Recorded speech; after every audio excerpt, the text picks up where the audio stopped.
How is it that anyone in this audience would be prosecuted for a crime, but if you're the Chancellor of the Exchequer, apparently even you at the BBC are saying, oh no. Let's get these idiots out of power. People coming over and, raping the women. A BBC Question Time presenter gets called out live as the panel erupts over his remarks, and it lands because viewers hear one standard for you, another for them. But here's the twist. It's genuinely startling once you clock who's named, Rachel Reeves, and the transcript claims rent was collected for a year with no license. Fiona Bruce tries to steady it with objective truth, then comes the reflex line, please don't put words in my mouth. David Lammy gets dragged into it too, and the crowd won't let the panel dodge. By 2026, if the public gets punished for paperwork, why are elites spared, and what else is being brushed off? Even though in the file in front of him, he actually had the details. We've got a government which promised to be more transparent, to be more open, to set higher standards than they'd seen under the Conservatives, and they've done the exact opposite. And they're resigning week after week. And we're barely going to even mention today that the Chancellor of the Exchequer committed a criminal offence in collecting rent for a year without getting a licence. A licence which she first of all said, a bit like David Lammy, she didn't know about. She and her husband didn't know they had to have one. Then it turned out that 2 agents, not one, had told them they did. Hang on, they collected rent for a year, and she didn't resign either. The whole thing is a mess.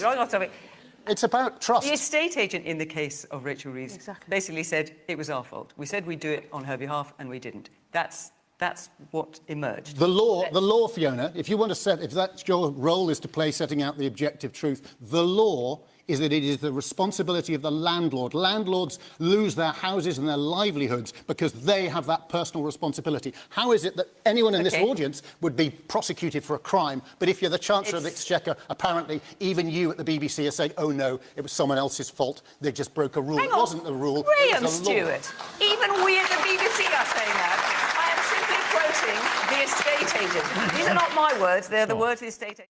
So, in plain English, this is what's going on. A BBC panel show is arguing about standards in public life. According to what's said on air, ordinary landlords can get fined or prosecuted if they breach licensing rules. Yet when the person involved is powerful, the story suddenly turns into excuses and someone else's fault.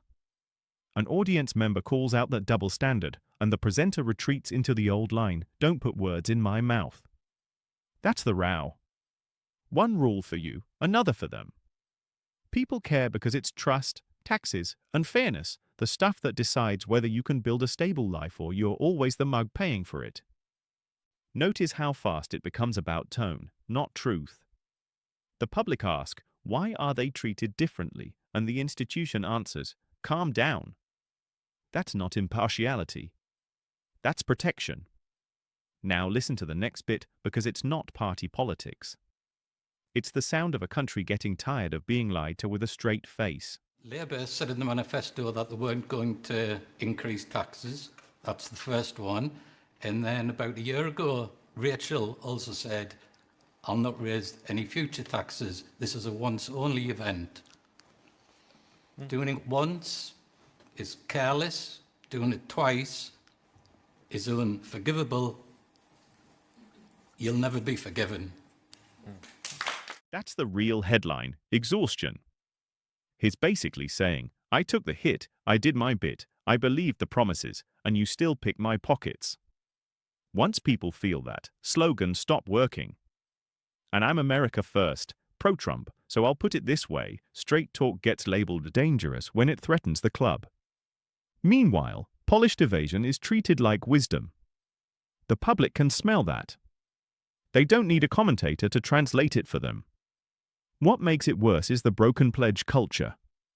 Say no tax rises, then do it anyway, then act offended when voters remember. That's how you burn the last scraps of goodwill.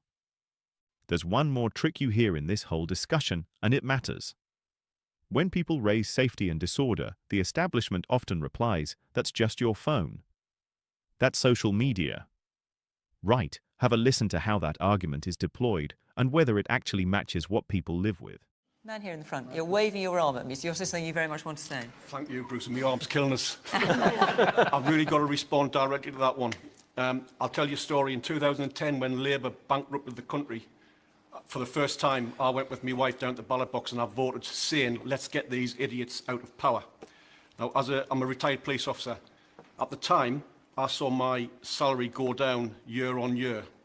And I was quite happy to do that because when austerity was brought in, it was all about fixing the country's coffers. I was happy to do that. I'm a patriot.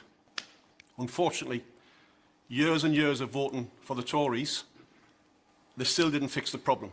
And now we've got Labour back in government, blaming 14 years of Tory rule, and they're saying, actually, just trust us. We're going to fix the economy, but we're going to do that while we're picking your pockets.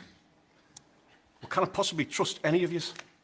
Over media again, you know, we hear about cities, London, and we hear about Elon Musk saying, you know, 500 people in a village, and people coming over and, you know, raping the women.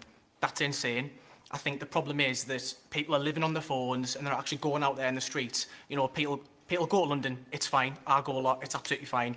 People see on the phones and they think, oh, it's scary now. Sure, online clips can exaggerate the worst moments. Fair enough. But screens don't invent what you see on the street, on the train, in the city centre at night. If millions of people feel less safe, you can't lecture them out of it. You fix policing, courts, borders, and consequences. You don't gaslight the public and call it balance.